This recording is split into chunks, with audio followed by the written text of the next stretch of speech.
Donald ট্রাম্পের প্রশাসন দ্বিতীয় দফায় ক্ষমতায় ফিরে আরও কঠোর অভিবাসন নীতির পথে হাঁটছেন। নতুন এক খসড়া তালিকা অনুযায়ী বিশ্বের ৪৩টি দেশের নাগরিকদের জন্য যুক্তরাষ্ট্রের দরজা কার্যত বন্ধ হতে চলেছে। প্রথম মেয়াদের তুলনায় এবারে নিষেধাজ্ঞা আরও বিস্তৃত ও কঠোর হতে পারে বলে মনে করছেন বিশেষজ্ঞরা। সূত্রের বরাতে জানা গেছে, প্রস্তাবিত এই নিষেধাজ্ঞার আওতায় দেশগুলিকে ৩টি স্তরে ভাগ করা হয়েছে। এর মধ্যে সবচেয়ে কড়া বিধিনিষেধ থাকবে রেড লিস্টের ১১টি দেশের ওপর। তালিকায় রয়েছে Afghanistan, Bhutan, Cuba, Iran, Libya, উত্তর Korea, Somalia, Sudan, Syria, Venezuela ও ইয়েমেন। এই দেশগুলো নাগরিকদের সরাসরি যুক্তরাষ্ট্রে প্রবেশের অনুমতি দেয়া হবে না। পররাষ্ট্র দফতরের ক্যান্সুলার বিভাগকে ৬০ দিনের মধ্যে এই তালিকা চূড়ান্ত করে হোয়াইট হাউসে জমা দেওয়ার নির্দেশ দেওয়া হয়েছে। এই প্রক্রিয়ায় সহায়তা করছে বিচার বিভাগ, হোমল্যান্ড সিকিউরিটি অ্যান্ড জাতীয় গোয়েন্দা দফতর। তবে প্রশাসনের কোনো বিভাগই এই বিষয়ে আনুষ্ঠানিকভাবে মন্তব্য করতে রাজি হয়নি।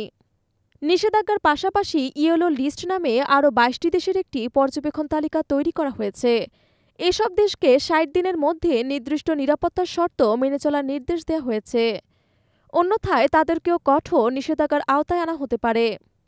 এই তালিকায় রয়েছে Angola, Antigua Barbuda, Benin, Burkina Faso, Cambodia, Cameroon, Cape Verde, Chad, Congo প্রজাতন্ত্র, গণতান্ত্রিক Congo, Dominica, Equatorial Guinea, Gambia, Liberia, Malawi, Mali, Mauritania, Saint Kitts of Nevis, Saint Lucia, Sao Tome ও প্রিন্সে, ভানুয়াতু অ্যান্ড জিম্বাবুয়ে।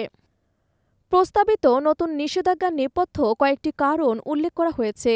সেগুলো হলো, এসব দেশ যথাযথভাবে মার্কিন প্রশাসনের সঙ্গে ভ্রমণ সংক্রান্ত তথ্য শেয়ার করছে না, সঠিক নিরাপত্তা ব্যবস্থা না মেনে পাসপোর্ট ইস্যু করা হচ্ছে, নিষিদ্ধ দেশগুলোর নাগরিকরা যাতে বিকল্প উপায়ে অন্য দেশের পাসপোর্ট নিয়ে যুক্তরাষ্ট্রে প্রবেশ করতে না পারে সে বিষয়ে কোনো ব্যবস্থা নেয়নি। এখনও পরিষ্কার নয়, নিষেধাজ্ঞা কার্যকর হলে ইতোমধ্যেই থাকা ভিসাধারীরা যুক্তরাষ্ট্রে প্রবেশের সুযোগ পাবেন কিনা, এমনকি গ্রিন কার্ডধারীদের ক্ষেত্রেও অনিশ্চয়তা তৈরি হয়েছে। এই তালিকায় ভেনেজুয়েলার নাম থাকা বিশেষ তাৎপর্যপূর্ণ, কারণ ট্রাম্প প্রশাসন সম্প্রতি ভেনেজুয়েলার সঙ্গে সম্পর্ক স্বাভাবিক করার ইঙ্গিত দিয়েছিল, যা অভিবাসন নীতিতে সহায়ক হতে পারত। কিন্তু নতুন নিষেধাজ্ঞা সেই প্রক্রিয়াকে জটিল করে তুলবে বলে ধারণা করা হচ্ছে।